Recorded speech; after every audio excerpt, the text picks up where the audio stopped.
tren kenaikan COVID-19 kembali meningkat. Menurut catatan Kementerian Kesehatan Indonesia, sebanyak 27.081 pasien positif COVID dirawat di rumah sakit periode 4 Oktober hingga 8 November. Dari jumlah tersebut, sebanyak 10.639 pasien memiliki gejala sedang, berat hingga kritis, yakni 74% diantaranya belum mendapatkan vaksin booster COVID-19. Kenaikan ini terlihat seiring dengan dilaporkannya COVID-19 varian Omicron XBB yang mulai mendominasi di 3 pekan terakhir. Rata-rata kenaikan kasus dalam sehari mencapai 5.000 orang.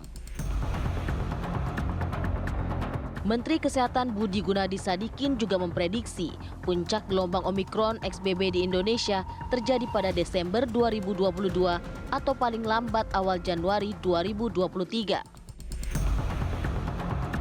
Pada puncaknya, kasus positif COVID-19 dapat bertambah hingga 20.000 dalam sehari. Melihat hal ini, kesiapan rumah sakit dan tenaga kesehatan harus dipersiapkan untuk mengantisipasi puncak lonjakan COVID-19. Tim TV One mengabarkan.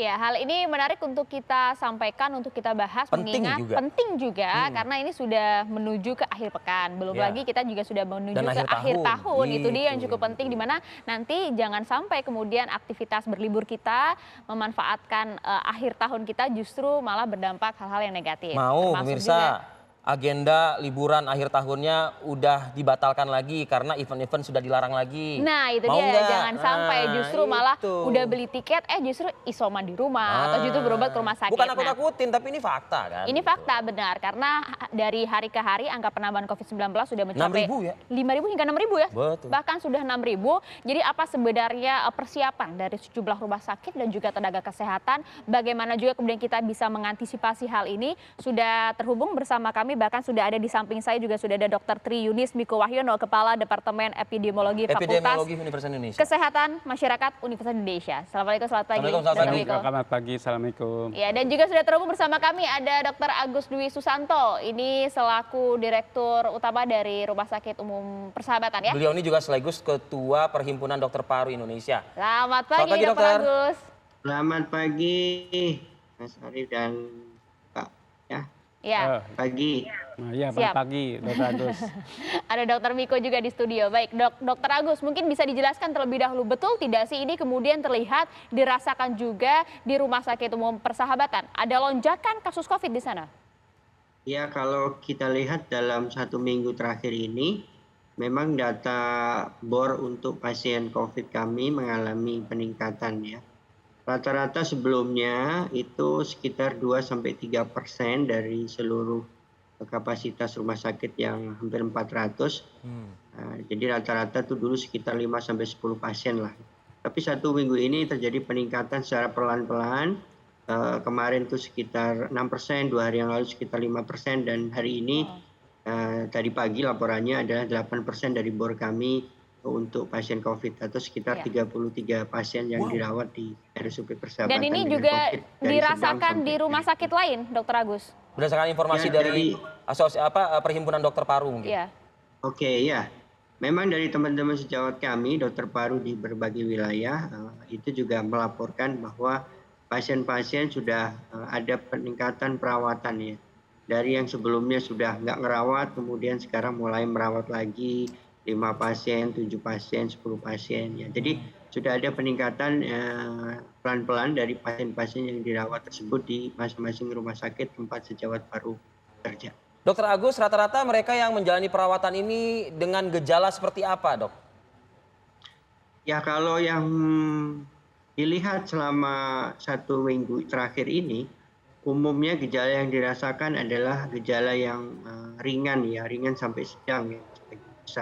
Yang umum sering muncul adalah batuk-batuk, kemudian sakit tenggorokan, juga demam ya. Beberapa pasien ada dengan mual-mual, nyeri perut itu terjadi.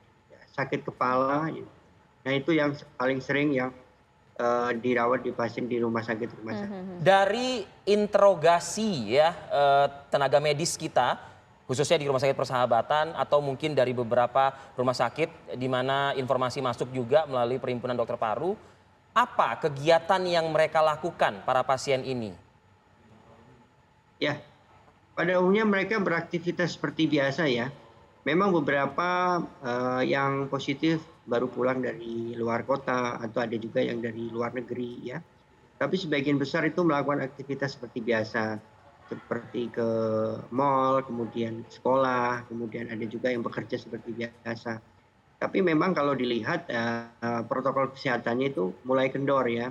Jadi kalau bertemu dengan teman-temannya, misalnya makan bersama, nah ini yang sering meningkatkan resiko terjadinya penularan ya. Jadi ini yang terjadi. Oke, Dokter Agus, tapi tadi Anda sampaikan paling tidak beberapa gejalanya masih dalam kategori ringan hingga sedang. Bagaimana dengan track record atau latar belakang vaksin dari para pasien ini, Dok?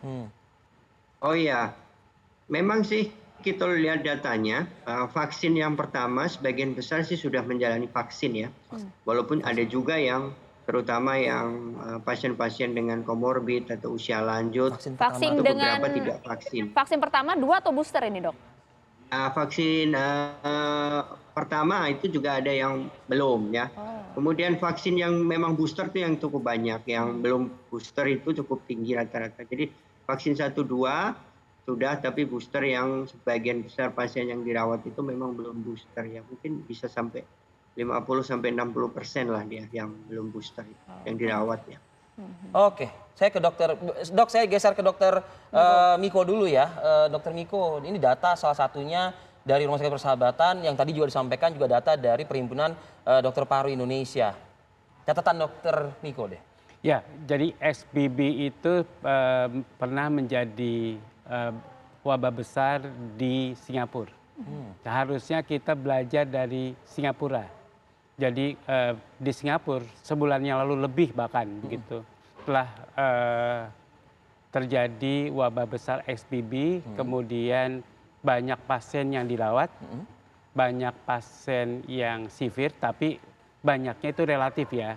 Jadi lebih banyak dibanding varian aslinya Omicron, lebih banyak dibanding subvarian BA4 dan BA5. Jadi XBB ini menurut saya harus mendapat perhatian. Harusnya pemerintah itu melakukan warning pada saat menemukan varian XBB di Indonesia. Jadi harusnya warning ini dilakukan pada saat ditemukan di Indonesia 2 minggu yang lalu, seharusnya begitu.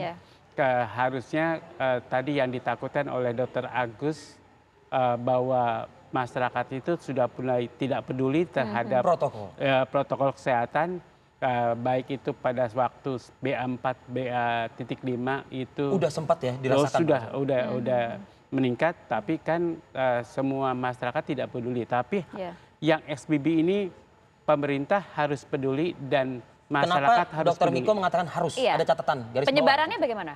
Ya. Jadi kalau kita belajar dari Singapura, ya kan kita harus belajar dari negara lain. Apalagi secara geografis kan kita. Ya. Kalau belajar dari Singapura, di Singapura itu terjadi peningkatan pasien yang dirawat di rumah sakit, terutama pada kelompok usia yang 40 tahun ke atas, begitu. Kemudian dan menurut saya pada pasien-pasien yang baik itu mendapat vaksinasi yang pertama, kedua, ketiga semua kena. Jadi semua nggak ada kecualian, kecuali memang lebih sedikit yang sudah mendapat dokter, tapi mendapat vaksinasi booster begitu. Tapi itu menurut saya apakah berbeda bermakna besarnya tidak dites begitu. Kalau data Singapura memang semuanya kena dan artinya severitasnya itu sama saja, mau dia sudah dapat vaksin pertama, kedua, ketiga, cuman berbeda sedikit. Pada yang udah dapat booster memang lebih tidak berat begitu. Tapi itu tidak berarti bahwa orang yang sudah di booster akan lebih ringan begitu. Gejalanya? Betul. Jadi menurut saya pembelajaran itu harus dilakukan di Indonesia. Indonesia harus mewarning masyarakatnya, Indonesia harus mempersiapkan rumah sakitnya, kemudian Indonesia harus mengalokasikan pemerintah dana. kita sudah melakukan, kalau mengatakan mempersiapkan, bahkan sudah membicarakan. Dokter Miko, ada catatan terkait dengan? Ya, catatan saya adalah dana untuk COVID di Indonesia dari APBN itu sudah sedikit, jadi harusnya sekarang disiapkan lagi, dibanyakan lagi. Kemudian APBD provinsi dan kabupaten juga harusnya kabupaten dan provinsi mempersiapkan dana daruratnya. Anda memantau soalnya sudah ada pelonggaran dana juga soalnya. Betul, itu yang saya takutkan. Mengingat juga kan angka booster kita juga belum begitu merata ya, Dok ya. Terkait juga ini, Dokter, jadi sebenarnya apakah ini kalau tadi disampaikan beberapa gejalanya sudah mulai agak penurun, ada pelemahan gejala di sana dari mulai ringan hingga sedang. Jadi artinya sebenarnya apakah ini pengaruh dari vaksin itu tadi atau justru memang mutasinya yang melemah? Tapi kita tahan dulu ya, Dokter Miko ya. Usai jeda kami akan kembali untuk Anda.